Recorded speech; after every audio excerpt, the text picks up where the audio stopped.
gitu ya. Oke, modul 1, 2, 3, 4 itu kan kemarin sudah teman-teman baca juga dan kerjakan.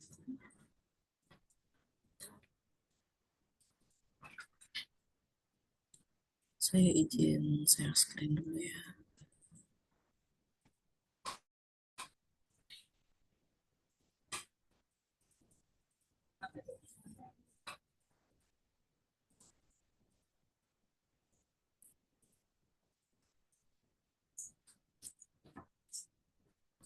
Apakah sudah muncul? Masih loading, Ibu. Loading ya. Oke, um, jadi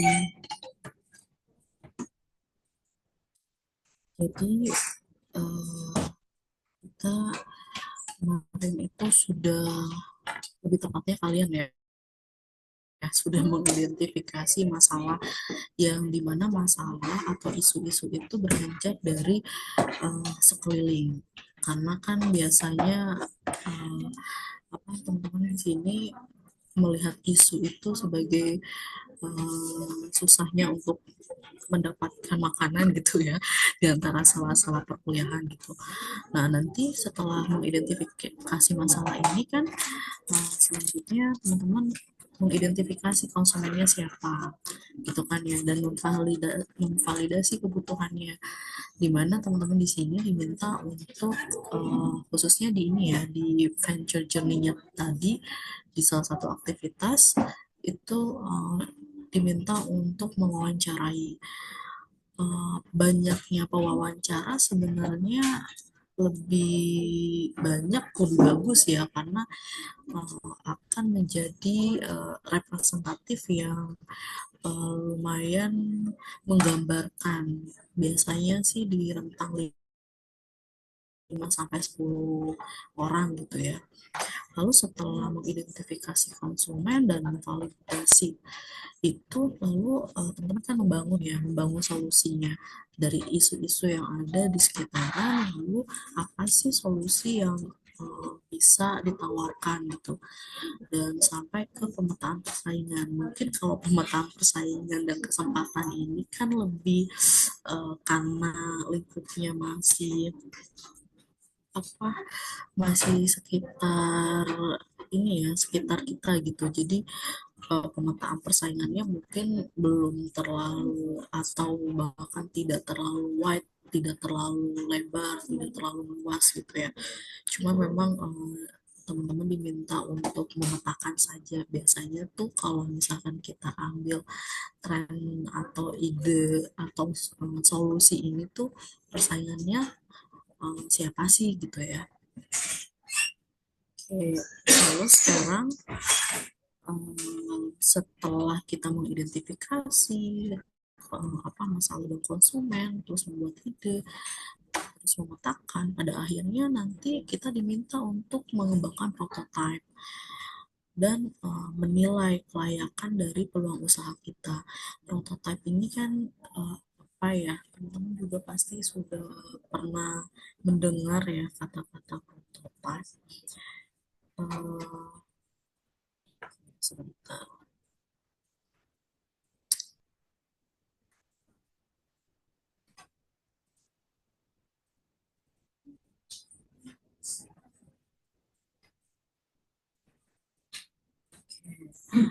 Jadi di sini untuk yang mengembangkan prototype dan selanjutnya nanti menjadi MVP itu lebih berfokus pada modul 5.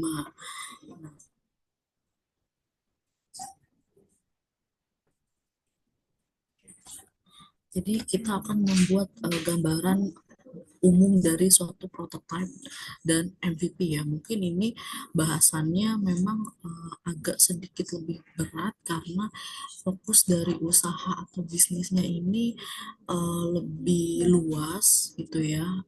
Konsumennya pun lebih banyak gitu. Tapi nggak apa-apa, ini sebagai referensi tambahan ya, ketika insya Allah kalau misalkan memang ada di antara teman-teman pada akhirnya berkiprah gitu ya dalam dunia bisnis. Oke, mungkin kita langsung ke sini aja ya, karena sebelumnya itu hanya kuis.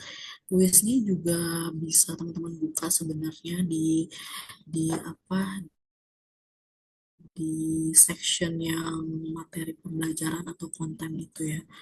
Jadi em, ini seperti yang sudah saya jelaskan sebelumnya ya, kalau kita ada 12 modul gitu. Nah, sekarang ini kita ada di modul kelima di sini perjalanan kita. Jadi mengembangkan prototipe dan MVP. Nah, bagaimana sih membuat prototipe awalnya? Lalu bagaimana juga memvalidasi awal dari prototipe yang kita punya gitu ya. Ini juga ini ya vendor journey kita nih. Jadi ini di poin 5 sini.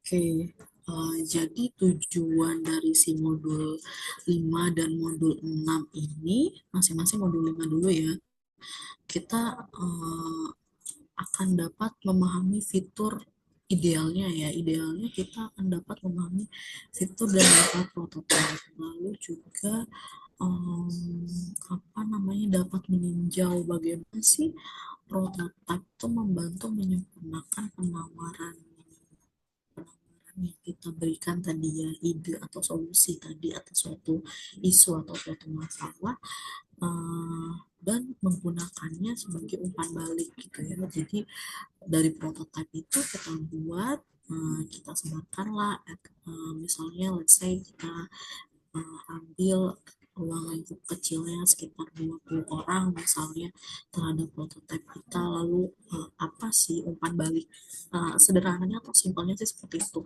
apa sih umpan balik dari mereka misalnya ketika kita memberikan kepada mereka prototipe kita, apakah misalnya kalau misalkan apa bidangnya F&B gitu ya, misalnya terlalu asin kah atau terlalu gurih, terlalu ya something like that ya, karena kan kalian pasti memadukan ada unsur kreativitas tersendiri gitu.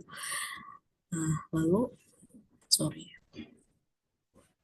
lalu untuk tujuan pembelajaran yang ketiga yaitu menentukan jenis prototipe yang akan dibuat. Jadi nanti akan diberi pengetahuan nih apa apa sih jenis-jenis dari prototipe itu sendiri gitu ya. Ini konsep inti dari pembelajaran di modul 5 ya. Jadi bagaimana membuat prototipe, jenis prototipenya itu apa gitu ya. Terus bagaimana memvalidasi pelanggan gitu kan, menggunakan prototipe untuk mendapatkan validasi dari pelanggan. Oke, mungkin kita mulai dari apa sih sebenarnya prototipe itu gitu ya. Oke, kalau misalkan di sini teman-teman bisa lihat ada model gitu ya, model tanah liat suatu mobil gitu, dan juga ada model bangunan, skalanya kecil ya ini ya, skalanya kecil, lalu juga misalnya ada aplikasi, tapi kalau misalkan dilihat di sini sama dilihat oleh teman-teman ini tampilannya belum belum bagus ya, maksudnya untuk saat ini ketika kita menggunakan aplikasi ya tampilannya sudah lebih bagus daripada ini gitu ya. Lalu ada juga perakitan, misalnya perakitan perangkat keras. Nah, ternyata ini semua adalah prototype. Jenis prototipenya apa nanti ada di slide selanjutnya. Oke, mungkin di sini bisa kita ini ya apa namanya coba, jadi ada aktivitas, sebenarnya aktivitas individu, cuman boleh di kita diskusikan lah ya. Jadi nanti akan ada, atau misalnya teman-teman mau scan gitu ya, mau dicoba sendiri di device masing-masing juga nggak apa-apa. Nah, kita diminta nih untuk menyeretkan nama, ini kan ada prototipe kertas digital gitu ya, storyboard, Lego, sama cetak biru ke masing-masing gambar yang bersesuaian dengan nama tersebut. Mungkin ada yang bisa apa ya, memberikan ide gitu, si storyboard itu gambarnya mana sih gitu. Bentar ya.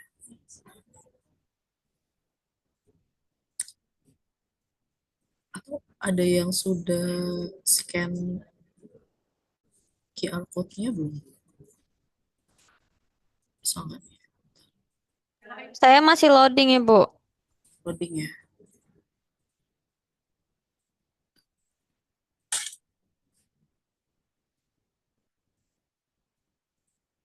Kalau sudah ada yang apa namanya, scan terus sudah dicoba, mungkin bisa share juga ke teman-teman yang lainnya.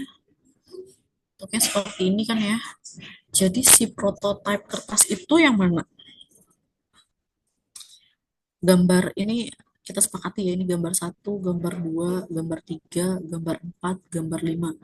Jadi prototipe kertas ini kita masukkan ke gambar berapa?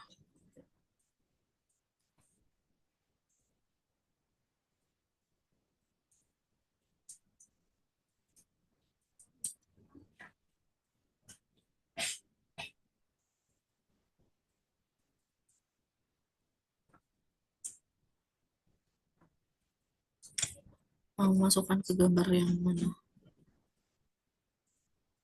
Kursornya nggak bergerak, Ibu. Iya,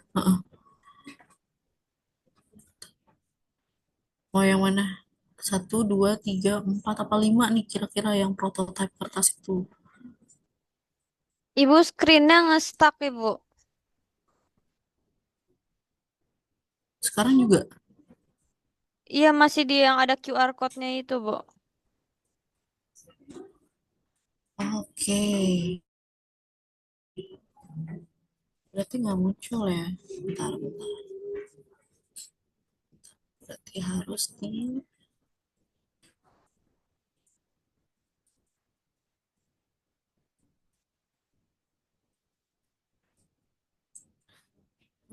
dipindahkan lagi berarti. Oke, ini ya.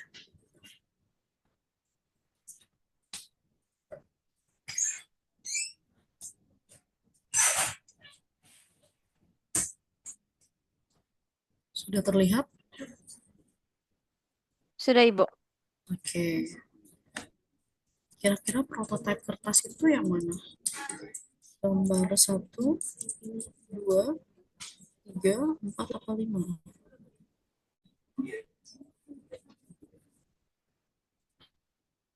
Ada yang punya ide? Yang 4, Ibu. Oke, kita coba yang empat ya. Lalu kalau yang digital itu yang gambar berapa?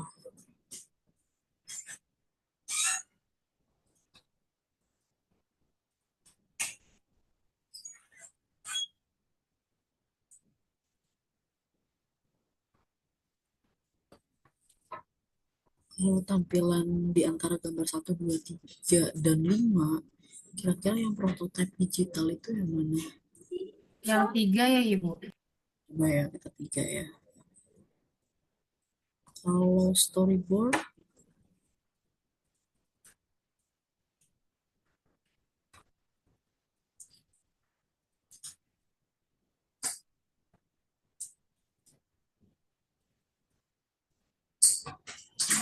random aja. Kira-kira storyboard itu yang mana?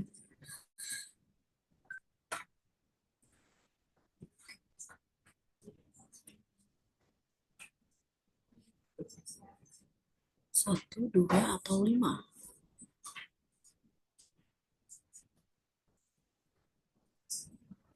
Biru yang Yang biru, oke. Gambar satu ya. storyboard yang 2 bukan, Bu? kurang tahu. Jadi mau yang gambar satu atau dua nih? Kita Yang tebak-tebak dua aja dulu. Ibu. Dua-dua ya. Oke, kalau yang Lego, Lego yang 5, Ibu. berarti sisanya cetak biru karena ada biru-birunya gitu ya. Oke, habis itu nanti kita submit nih. Apa yang terjadi? Ternyata resultnya adalah tidak memenuhi. Berarti kita cuma dapat 8 poin. Apa tuh yang salah? Kok salah semua deh, Bu? Oke, berarti enggak kok cuma dua. Berarti ini harusnya cetak biru walaupun tidak ada biru ya di sini ya. Dan ini harusnya storyboard. Correct answers-nya ya. Oke. Sebenarnya lebih ke ini sih, apa namanya, brainstorming dulu kita. Jadi karena ada beberapa macam jenis prototype dan lebih ke apa tambahan pengetahuan kalian ya. Ternyata prototype itu macam-macam. Dan ada beberapa ya ini. Ini ada lagi sih sebenarnya. Cuman karena kita hari ini dua modul, jadi saya rasa nanti bisa dicoba masing-masing ya. Nah, oke, sekarang jadi prototype itu adalah versi awal. Kalau misalkan teman-teman lihat tadi ya, si apa namanya prototype digital itu kan versi awalnya hanya seperti scratch aja gitu ya. Versi awal atau model produk, layanan atau proses. Nah, jadi ada nih yang dinamakan kesetiaan dalam pembuatan prototype. Apa sih kesetiaan ini? Kesetiaan ini itu lebih mengacu pada tingkat akurasi atau kesamaan prototipe dengan produk atau layanan akhir kita. Nah, jadi ada kesetiaan rendah itu artinya bisa dilihat di sini ya. Misalnya prototipenya prototipe digital tadi. Tampilannya masih berupa scratch seperti ini gitu ya. Sketch seperti itu, lalu ada juga oke, kesetiaan rendah berarti representasi dasar dengan detail yang sangat minimal bisa dilihat ya. Lalu ada yang tingkat akurasi kesetiaan ini sedang.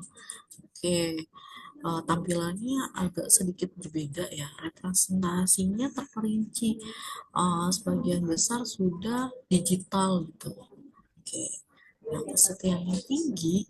Oke, bisa dilihat ya perbedaannya. Representasinya terperinci, lalu kemiripannya dekat dengan solusi akhir, apa namanya, dekat dengan produk atau layanan akhir yang akan kita buat gitu. Nah, kenapa sih kita harus mengembangkan prototype gitu ya? Jadi sebenarnya si pembuatan prototype ini dapat membantu dalam apa? Dalam mendeteksi fungsionalitas yang hilang dengan mudah. Artinya kita uh, pembuatan prototipe ini dapat mendeteksi nih fungsinya ini fungsi dari produk atau layanan yang akan kita buat ini seperti apa. Lalu mendapatkan kejelasan dalam hal kegunaan atau tampilan dan rasa gitu ya. Sejauh ini kan mungkin masih dalam bayangan gitu gimana misalnya si kita ambil lah prototipe digital tadi. Oke, ini di atasnya logo, di bawahnya bagian yang bisa diketik untuk mencari apa namanya suatu kata misalnya. Terus di bawahnya apa lagi? Nah, terus kita buat lagi lah dengan tingkat akurasi yang tinggi tadi sehingga mendapatkan kejelasan apa yang ada di pikiran kita dalam bentuk atau tampilan yang diharapkan gitu ya. Lalu menyelaraskan tim, terus pemahaman yang lebih baik pastinya ya tentang kebutuhan pelanggan, lalu juga mengurangi pengerjaan ulang. Ini kan oh, apa idealnya seperti itu gitu ya, mengurangi pengerjaan ulang. Tapi tentunya itu ada barang atau ada kualitas ya, ada sesuatu yang perlu di eh, sesuatu yang perlu dibayar gitu ya. Artinya kita butuh waktu karena membuat prototipe itu sendiri, dan bisa jadi itu mahal juga karena misalnya untuk prototipe yang kita buat tingkat akurasinya itu sangat tinggi. Nah, ini jenis prototipe yang tadi ya. Jadi ada namanya prototipe kertas gitu ya. Prototipe fisik menggunakan guntingan kertas. Jadi ini tuh memungkinkan pengujian antarmuka pengguna dan alur kerja yang cepat dan interaktif. Jadi bisa nih teman-teman lihat kalau bentuknya prototipe kertas seperti ini. Lalu ada juga nih ada gambar atau gambar rangka. Jadi menampilkan elemen antarmuka ya. Ini sepertinya apa namanya dalam bentuk digital ya, dan apa fiturnya interaktif mirip dengan solusi akhir yang kita akan create gitu ya. Atau ada juga nih maket perangkat. Jadi ada versi awal dari produk fisik atau elektronik untuk mewakili fungsionalitas atau ukuran gitu ya. Jadi dibuatlah prototipenya seperti maket perangkat gitu.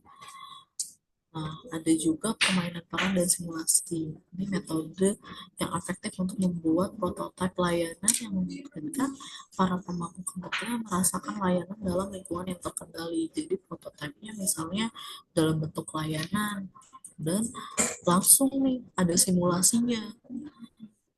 Ya. Nah, ada juga papan cerita dan skenario. Ini teman-teman lumayan familiar ya kalau menurut saya ya. Jadi kan bentuknya visualisasi berjalan gitu. Apa namanya, visualisasi perjalanan pengguna atau interaksi layanan. Jadi memberikan gambaran tentang langkah-langkah dari suatu layanan yang akan dibuat nanti gitu ya.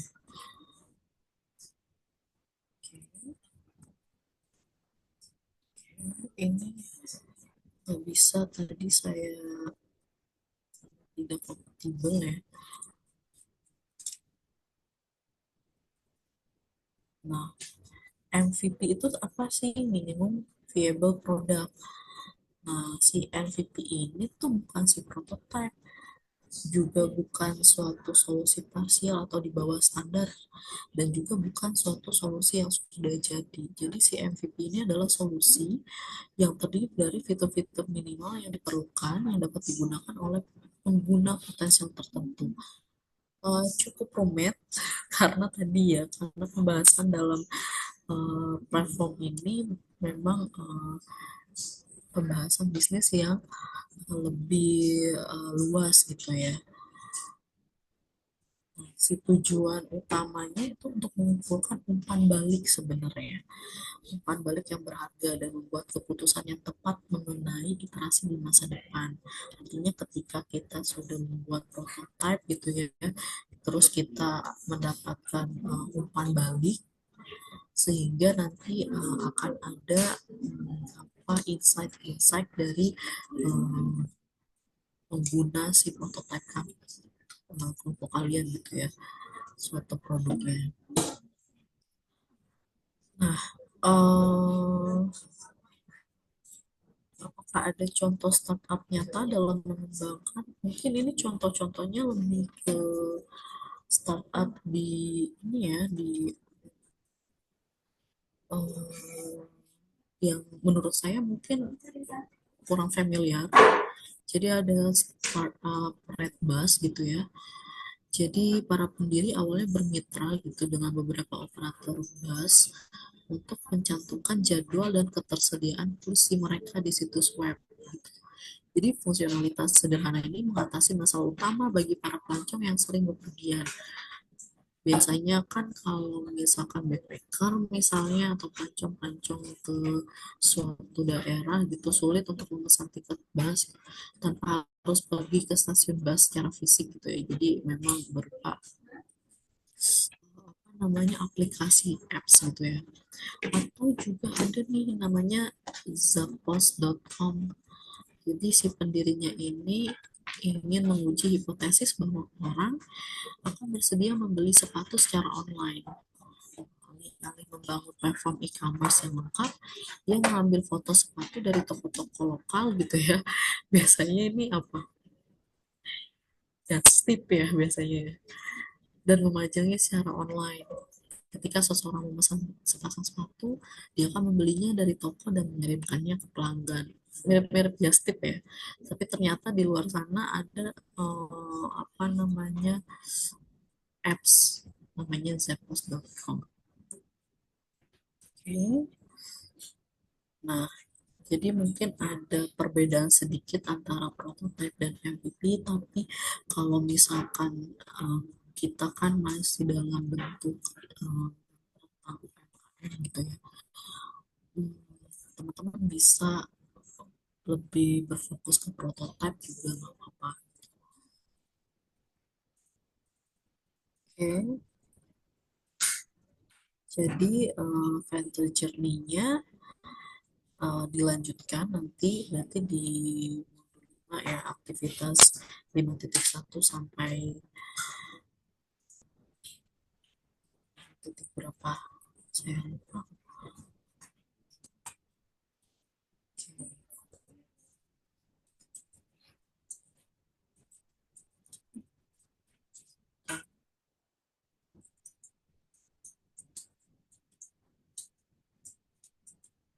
Jadi itu tentang si prototype tadi.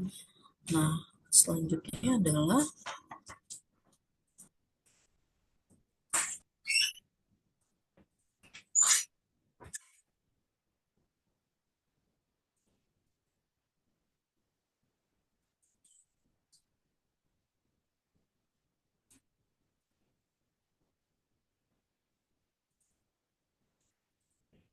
kalau tidak salah si modul 5 ini ada 3 ya, tapi pembahasan untuk aktivitas maksudnya ada 3 aktivitas gitu.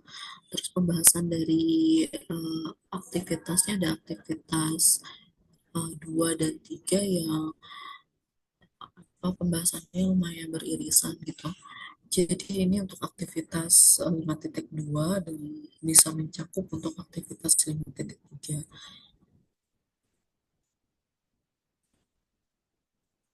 Oke, secara garis besar untuk aktivitas 5.1 itu tadi hanya memberikan pengetahuan tentang prototype dan jenis-jenisnya ya. Lalu untuk yang aktivitas 5.2 ini kita lihat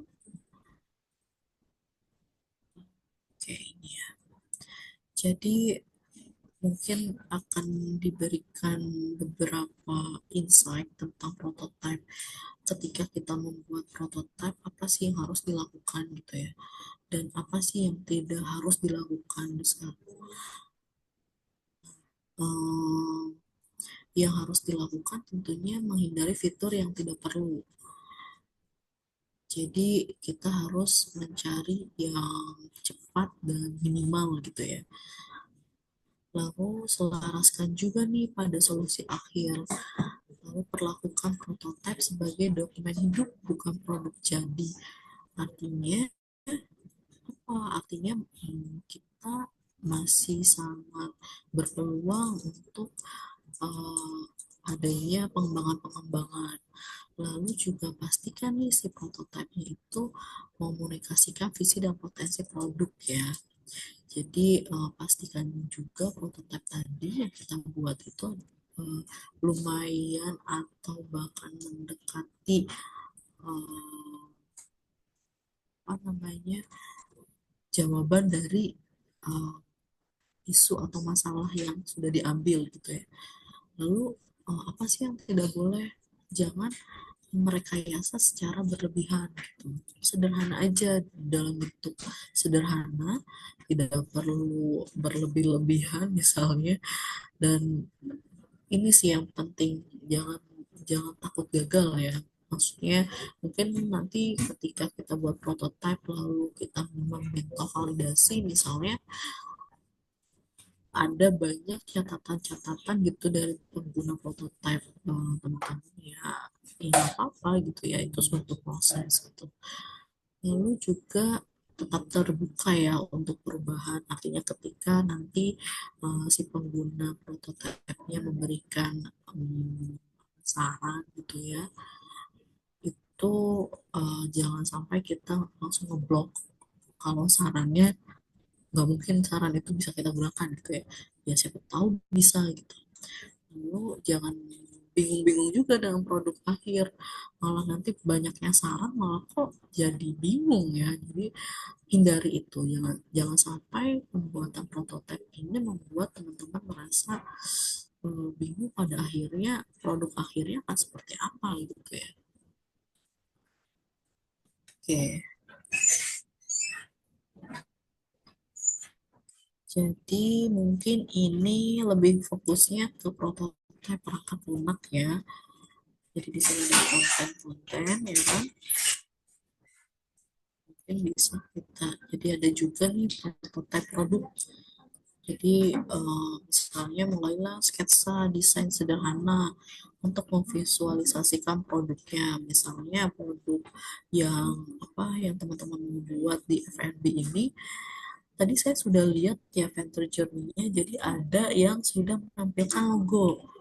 Apakah si prototipe produk ini sesuai dengan logo yang ada di Venture Journey masing-masing dari kalian atau tidak, ya silakan ini ya dikembangkan gitu. Ini juga ini mungkin untuk produk yang seperti ada di slide presentasi ini ya. Jadi mungkin bisa menggunakan beberapa kayak seperti SolidWorks, Tinkercad, something like that lah. Lalu bisa juga misalnya menggunakan bahan karton busa, yaitu berdasarkan atau bersesuaian dengan produk yang akan dibuatkan prototipenya gitu. Kalau misalkan memang produknya tidak mengharuskan menggunakan model 3D, nah nggak usah gitu ya. Makanan dibuat ke model 3D juga nanti yang terlihat ya hanya tampilannya aja.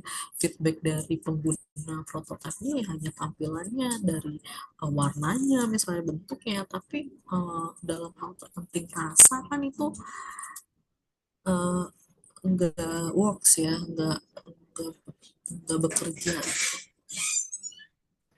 Jadi bukan itu, jadi sesuaikan saja nanti prototipe produknya sesuai produk yang akan yang kalian sepakati di awal gitu ya. Kalau misalkan memang F&B ya memang literally makanan gitu, tampilannya seperti apa, terus rasanya mau seperti apa, lumayan mendeskripsikan si prototipe ini.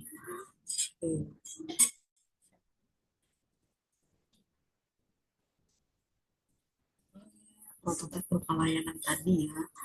Jadi buat cetak biru itu tadi ya di awal ya, yang menguraikan perjalanan pelanggan tindakan.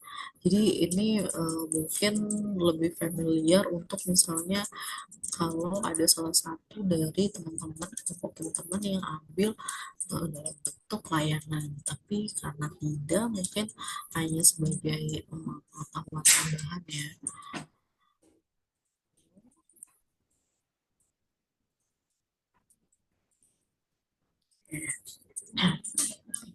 Sesuaian yang tadi ya,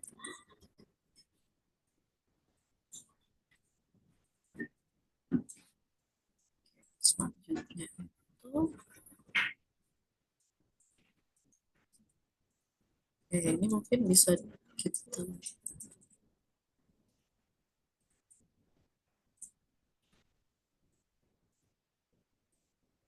Oke, ini kalau misalkan kita luring kayaknya bisa kita implementasikan nih.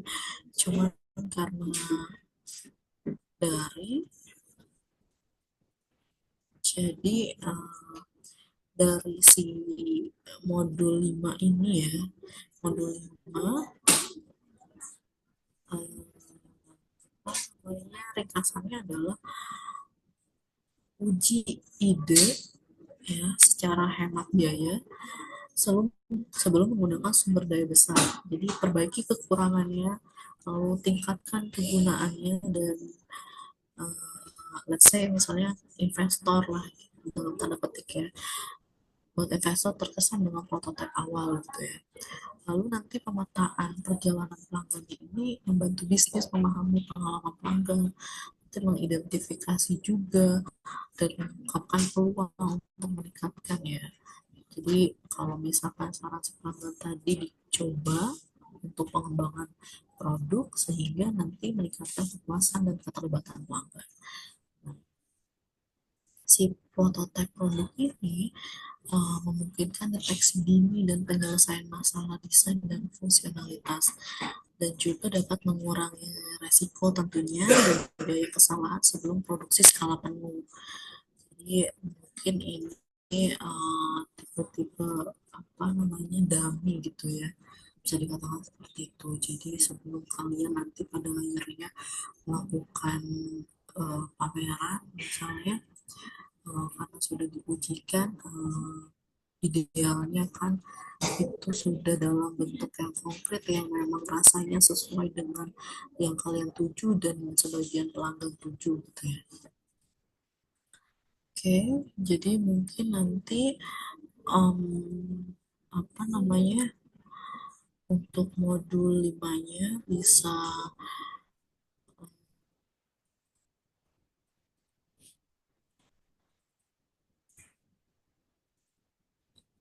bisa dicoba gitu ya. Nanti dilihat dengan teman-teman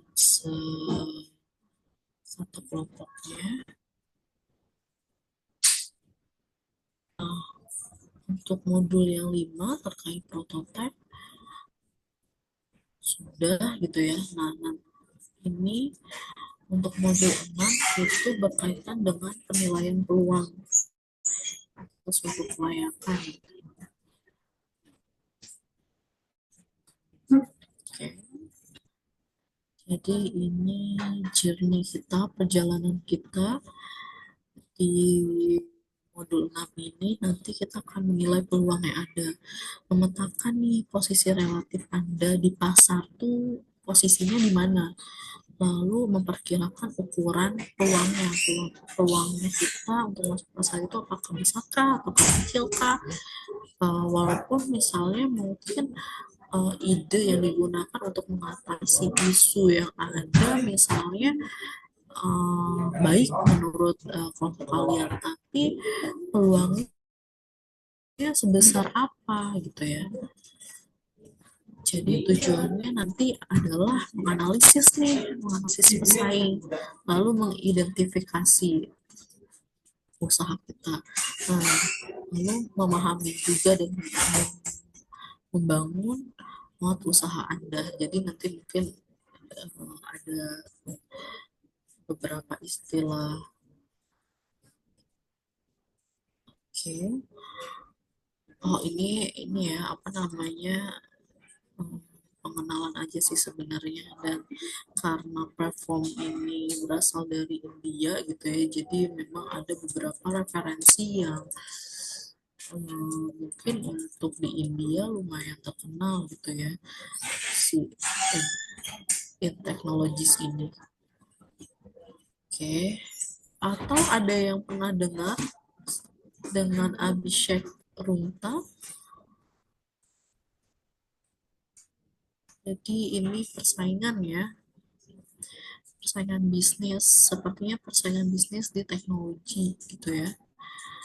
Jadi masing-masing apa namanya si Abhishek Gupta ini dapat melihat titik kelemahan sehingga pada akhirnya si .com itu hancur gitu.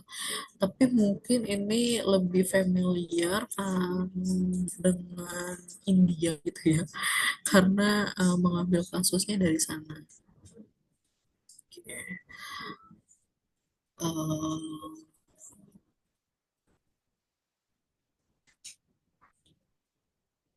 nah,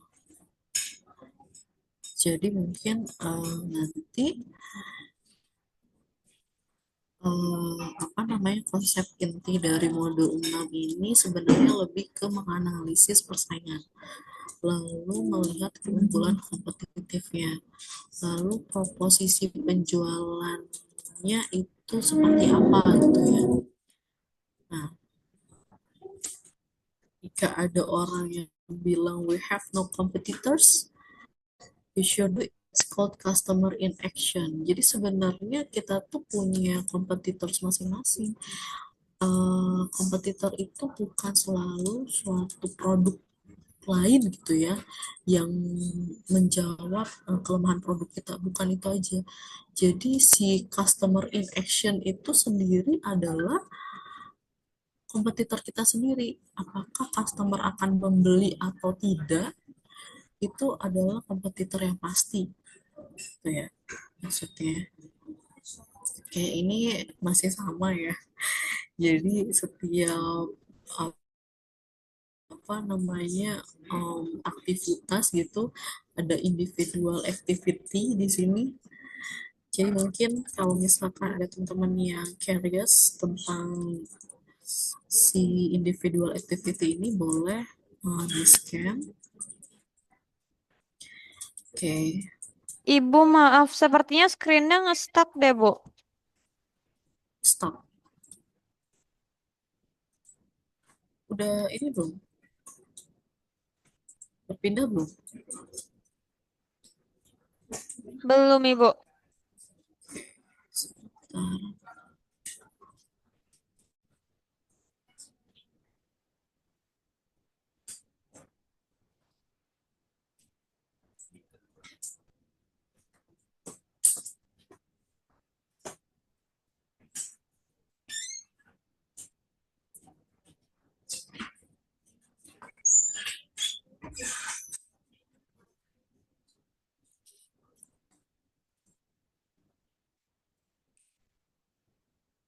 Oke, sudah ya.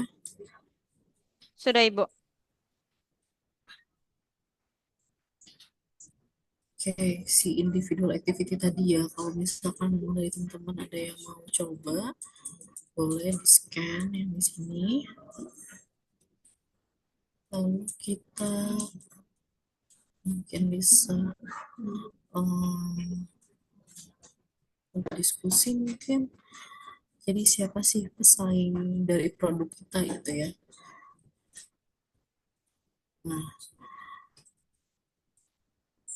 jadi mitos kami tidak memiliki pesaing itu sebenarnya mitos yang sebenarnya adalah si customer in action tadi ya.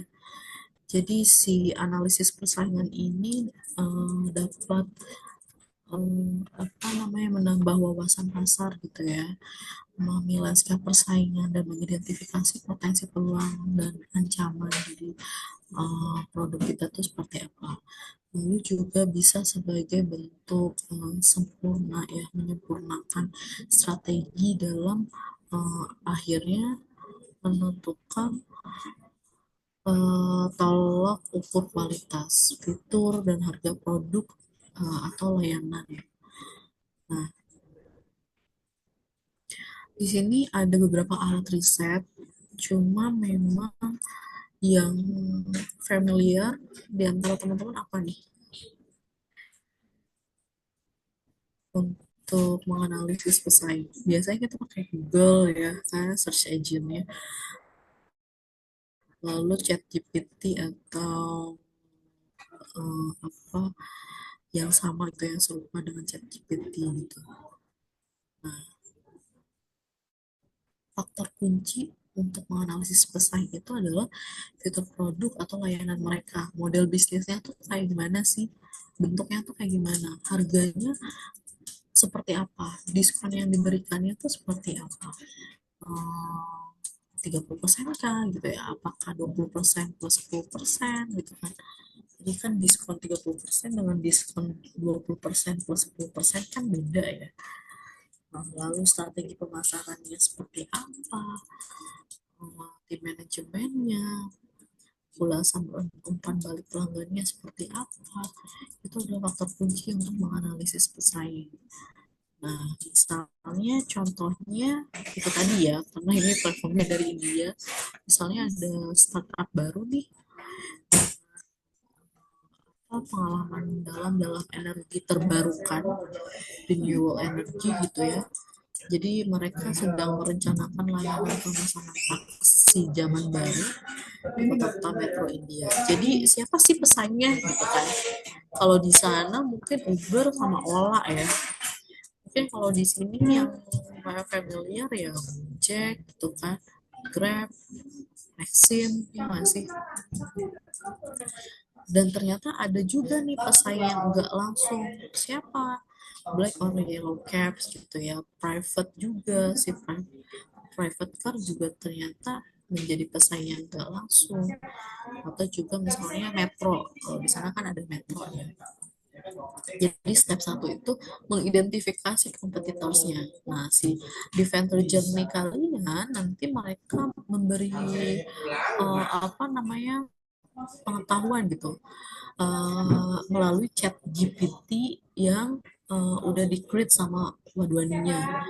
Nah, ketika kita search atau misalkan menggunakan prompt gitu ya, masukkan siapa pesaing kita, nanti mereka memberikan ini apa namanya tampilan siapa sih pesaing dari produk yang kita buat. Nah, langkah keduanya apa? Kita analisis nih si pesaing kita. Si Ola sama Uber ini ternyata armadanya masih menggunakan bensin, diesel atau CNG gitu ya. Kan kita tadi renewable energy. Jadi jenis armadanya udah beda. Nanti kalau dampak lingkungannya kan tinggi kalau bensin sama diesel ya kan. Lalu kendala layanannya ternyata di Uber sama Ola itu boleh pengemudi itu membatalkan. Nah, kita bisa masuk nih di sini. Nanti kita buatlah suatu apa namanya layanan di mana si pengemudi ini nggak bisa membatalkan gitu ya. Lalu dari segi harga gitu kan, lonjakan harganya selama jam sibuk, ya itu pasti ada sih ya biasanya. Ternyata ada nih suatu startup baru di mana lonjakan harganya misalnya sangat kompetitif, tidak sebesar kompetitornya gitu ya. Lalu pengalaman pelanggannya bagaimana, kualitas kendaraannya juga, sanitasinya bagus nggak, apa namanya tampilannya seperti apa gitu ya. Lalu pengemudinya penghasilannya bagaimana gitu, terus fitur aplikasinya tuh gimana sih, lalu pasarnya seperti apa. Ini memang lingkupnya sudah luas ya. Nah, setelah kita menganalisis pesaing, nanti kita dapat menemukan kesenjangan antara kompetitor kita dengan produk yang kita punya. Ternyata produk kita itu apa namanya armadanya kan renewable energy yang let's say kita bilang dia listrik gitu ya. Jadi secara signifikan tuh mengurangi jejak karbon dan menarik konsumen yang sadar lingkungan. Itu cukup di bold ya biasanya beberapa konsumen yang sadar lingkungan ketika oh iya ada loh startup yang apa namanya berawal atau concern sama uh, lingkungan, berarti mereka konsumen-konsumen ini akan mengambil armada itu gitu ya. Lalu kendala layanan yang tadi tanpa pembatalan pengemudi. Nah, ternyata ini masuk ke kesenjangan. Jadi kita dapat menemukan kesenjangannya. Nah, pengalaman pelanggannya bagaimana? Pelanggan yang suka dengan kualitas tinggi gitu ya. Nah, harganya juga tetap lonjakannya tanpa lonjakan atau ada tapi kecil gitu. Nah, dan penghasilannya juga stabil dan dapat diprediksi untuk pengemudi. Tentunya nanti kalau misalkan penghasilannya stabil dan dapat diprediksi untuk pengemudi, berarti kan POV-nya tuh dari si pengemudinya gitu ya. Jadi semakin banyak pengemudi, terus permintaannya semakin banyak, jadi hasil akhirnya juga pasti bagus gitu kan. Maka keempat, kita perjelaslah diferensiasi ini ya. Buatlah berdasarkan parameter-parameter tadi yang sudah dibuat di awal untuk Uber sama Ola. Oke, kita bilang dia BLU gitu ya, Smart Mobility. Jadi ini yang di bold itu adalah kesenjangan tadi yang bisa menjadi poin penting kita, gitu kan? Nah, pada akhirnya adalah nyatakanlah proposisi nilai uniknya. Jadi si Blue Smart ini memberikan pengalaman ride hailing yang terjangkau, ramah lingkungan dengan layanan konsisten dan nol emisi. Itu kan jadi benchmark ya, mendefinisikan ulang mobilitas perkotaan yang berkelanjutan. Oke.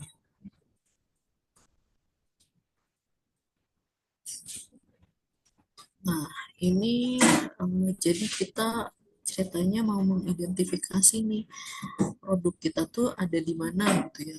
Kita buatlah si garis X dan garis Y ini, ya kan? Jadi kita akan memetakan startup kita ada di kuadran mana. Kedua sumbu harus mewakili faktor terpenting untuk menjadi kompetitif di pasar. Misalnya, sumbu X ini adalah mewakili kepuasan pelanggan, sedangkan sumbu Y dapat mewakili harga. Nah, kompetitor-kompetitor ini berarti kan misalnya kita let's say kompetitor 2 dia ada di sini, di mana sumbu X-nya itu tadi apa? Mewakili kepuasan pelanggan. Kepuasan pelanggannya sangat tinggi nih, tapi harganya cenderung cenderung rendah gitu ya.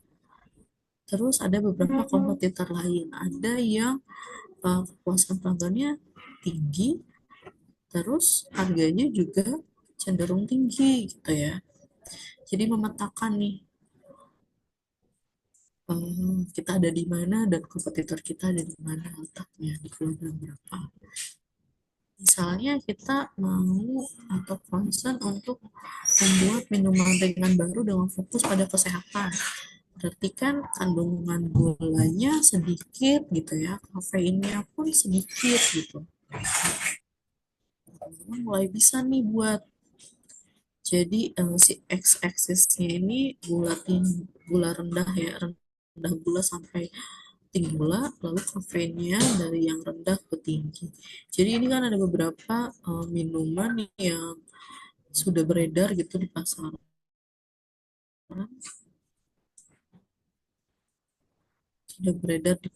gitu ya, untuk yang gula tinggi dan kafeinnya tinggi ada Pepsi, Coca-Cola gitu ya, Dr. Pepper. Ada juga yang gulanya tinggi ternyata kafeinnya rendah, misalnya Seven Up, Fanta gitu. Nah, inilah produk kita si Zevia ini, si yang pemanisnya alami, terus profil rasanya juga sudah disempurnakan gitu ya, terus ditambah vitamin, pokoknya pokoknya bagus lah, rendah kafein, rendah gula gitu, untuk orang-orang yang memang concern misalnya kesehatan.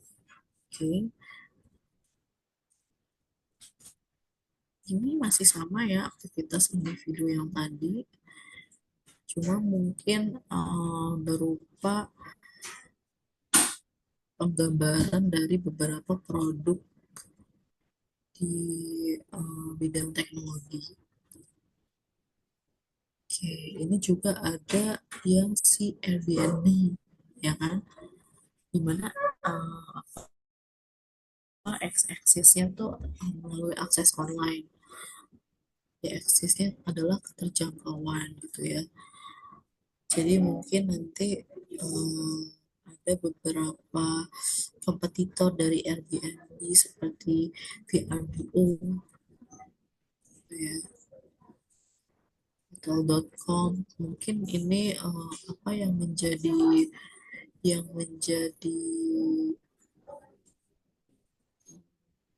informasi utamanya yang memang uh, lumayan terkenal di sana gitu ya.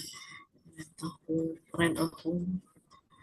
Oke, mungkin tidak cukup relate ya untuk nama-nama ini di sekitaran kita. Oke, tapi intinya adalah memetakan kompetitor dan produk kita ada di kuadran mana gitu ya.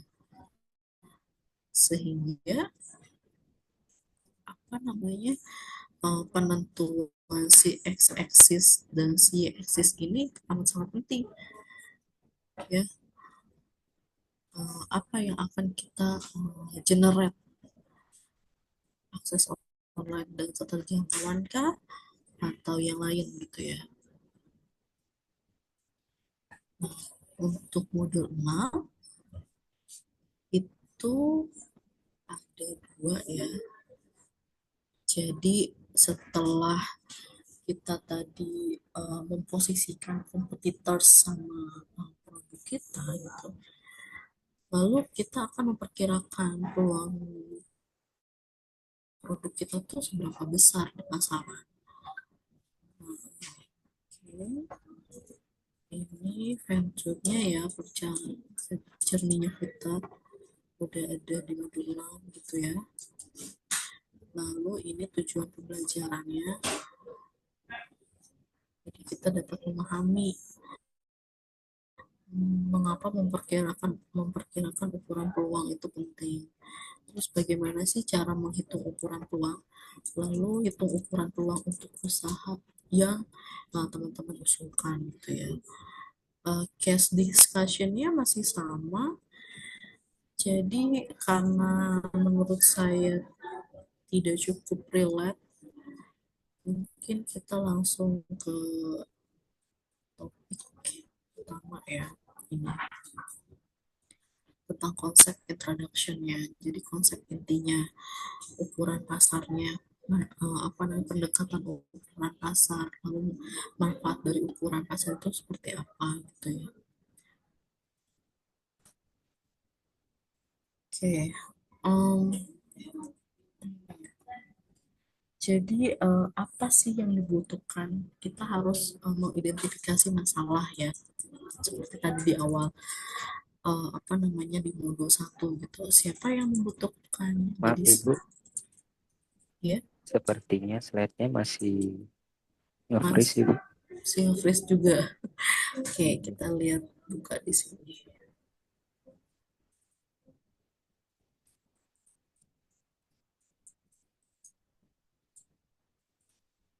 Oke, udah ya. Ya sudah Ibu. Oke, jadi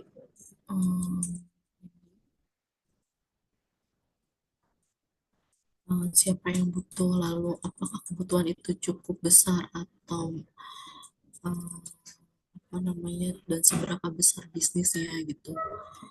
Nah, kita lihat di sini.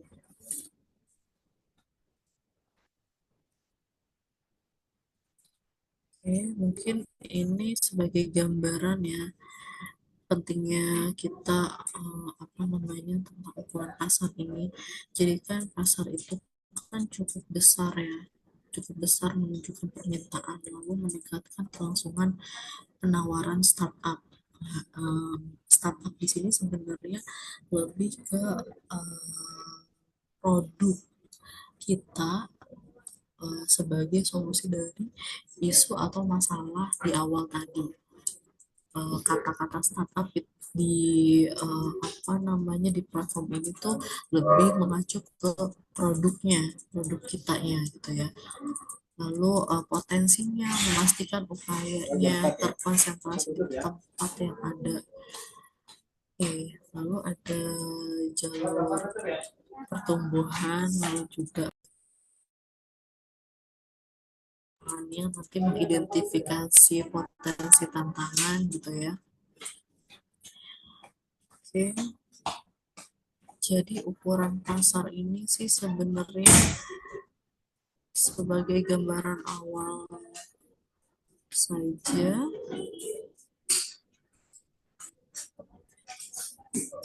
Jadi ini contohnya ya.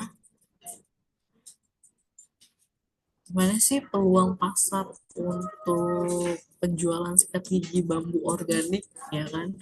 Sebenarnya kan sikat gigi ini kan sudah ada beberapa waktu yang lalu. Jadi untuk mengukur apa namanya pasar, langkah pertamanya adalah kita mendokumentasikan asumsinya. Jadi kita contohnya asumsinya setiap pelanggan membeli satu sikat gigi baru nih setiap 3 bulan, di mana setiap sikat gigi dijual seharga $1 misalnya. Lalu langkah kedua adalah kita menghitungkan apa itu jika ini sikat gigi ini satu-satunya sikat gigi yang tersedia gitu ya, siapa sih yang mau beli? Biasanya kita bilang lah ada 7 miliar misalnya, kita kurangi dari apa namanya bayi lansia gitu kan. Nah misalnya apa namanya berapa banyak sikat gigi yang bisa kita jual pada mereka setiap tahun, misalnya 28 miliar misalnya. Nah kita verifikasi nih pakai chat GPT-nya, jadi berapa banyak sikat gigi yang terjual secara global saat ini dari semua bisnis yang ada. Nah nanti setelah menghitung hal, nanti ada juga nih istilah sum gitu ya. Jadi hanya fokus misalnya, oke, ini kan dia ambilnya India ya, di India. Jadi hanya sekitar 15% dari orang-orang yang menjadi sasaran. Lebih spesifik lagi, misalnya 20%-nya tidak menggunakan sikat gigi karena apa? Kita juga menghitung sum. Jadi nanti pada akhirnya adalah apa namanya ukuran pasar itu terdeteksi seberapa besar atau seberapa banyak pasar atau pelanggan yang akan menggunakan produk kita. Oke.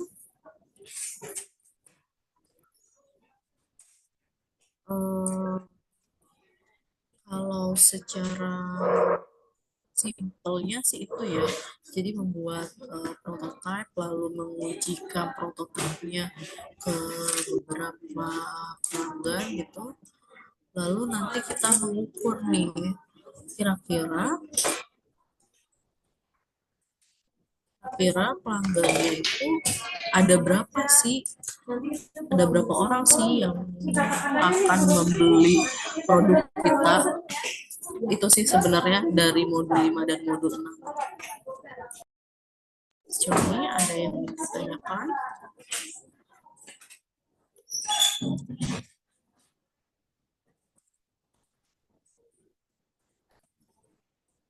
Oke, kalau dari Ignite sih sebenarnya atau platform tadi sebenarnya itu ya apa namanya idealnya kalian fokusnya ke modul 5 dan modul 6. Bisa nanti mulai dikerjakan lagi dengan teman-teman sekelompoknya terkait modul 5 dan modul 6, di mana setiap modul kan bersesuaian dengan aktivitas-aktivitasnya. Sepertinya aktivitasnya tidak terlalu banyak ya untuk modul 5 dan modul 6.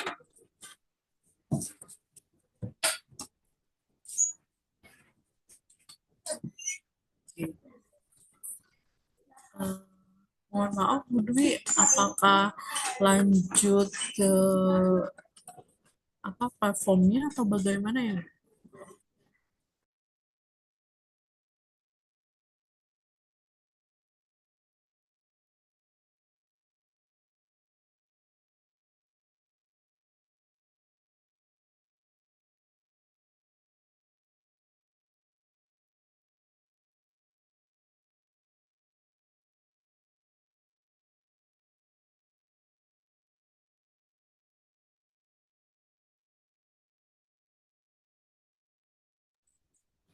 Oke, berarti kita lanjut ke platformnya ya. Saya tadi beberapa sudah saya buka dan sudah sesuai.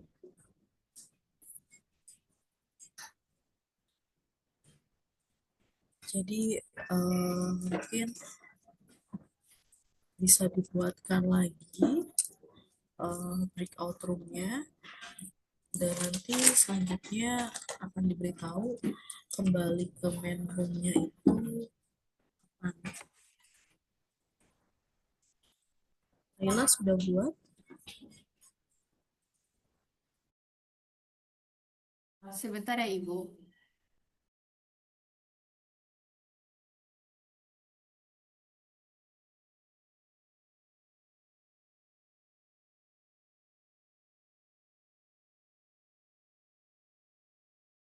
Sudah ada Ibu breakout room-nya.